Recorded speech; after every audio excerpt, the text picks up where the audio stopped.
I'm Shira Lazar. Today I'm coming to you from Times Square in the Big Apple, where I spoke to people about noise in the city that never sleeps, where noise pretty much never stops. What noise do you hate? The honking of cars. Sirens. You think they're following you?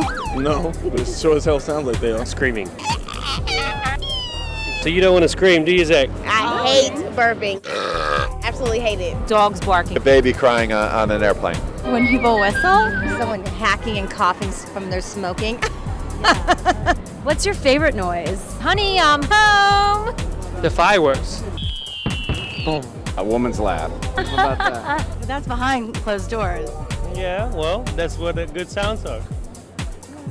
The ocean. The ocean. Waves crashing on a beach. Ocean water lapping up against the Oh, yeah, I like that. I like that. Yep, the ocean does sound pretty good right now.